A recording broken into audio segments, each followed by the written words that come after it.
All right. How do you actually quit social media addiction, or maybe a phone addiction? We're just going to combine them both as one because they're basically the same thing. Let's first establish the problem, which is overstimulation. Overstimulation is going to lead you to having a more scattered brain, and you get stuck in mediocrity. What do I mean by that? The one big differentiator between poor people, rich people, is this ability to focus, this ability to stay focused and actually achieve some sort of goal. So let's see if you have that differentiator right now. Honest question, can you read?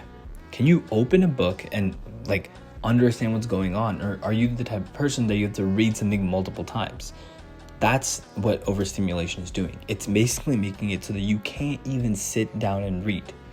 And a good way to know if you're this is if you have the symptom of being a video game crackhead. So what this is we all, even if we're not that person, all know a guy that says, I only play 1 hour of video games, when you know for a fact that is so not true, because just getting into the game takes longer than an hour, and then finishing the game is going to take longer than an hour. And I know for a fact most of them are not just leaving it in the middle. So they're essentially a crackhead. Essentially what this is doing is technology is having no boundaries. It's able to just be there whenever, and you definitely know the person that when you're talking they just pull out their phone in the middle of a conversation. They're not present. They can't actually talk and have a real conversation with you, and that sucks, because sometimes when you're saying something, it feels nice to be heard. It feels nice to know that the other person is actually listening to what you're saying. So let's make sure you're not this person. Let's go over protocol to make sure that you either are not this person or get out of being this person. First, start with meditation. Meditation is a practice where basically you're okay with just being yourself. Think of yourself like just in nature, enjoying the birds, enjoying the waves of the water. If you think about how nice that life is, and that's what meditation can give you. Don't think of it as some sort of mundane task, but rather think of the benefit that you're going to get, and then consistently do it. Next, you want to give up all your addictions. And this is hard because you're going to have that one little addiction that you really don't want to give up. And that's specifically the addiction that you have to give up. If you're cringing at this, if you're knowing what you have to give up, that's good. That means that you at least have the awareness. And if you can give that up, you're going to be so much better.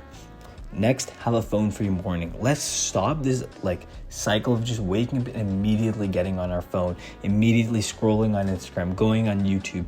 Let's try to, be more mindful and actually appreciate life for what it is. The next thing is to prepare for that. Sleep with your phone outside of the room, so when you do wake up, you're not just, instantly gonna reach for it because, you gotta go get it because it's somewhere else outside the room. Next, on your phone itself, to make sure, you reduce that screen time, have a screen time widget so you're just at least aware of how much screen time you're using. This just makes it so that you understand, because sometimes we just use our phone and we forget about it, and it's a bit odd.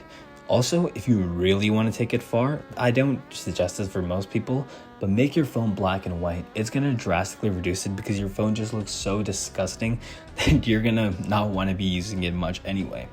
So if you can do that, you're going to drastically reduce your social media addiction, and you're going to have a protocol for which you can decrease overstimulation and lead a happy, fulfilling life.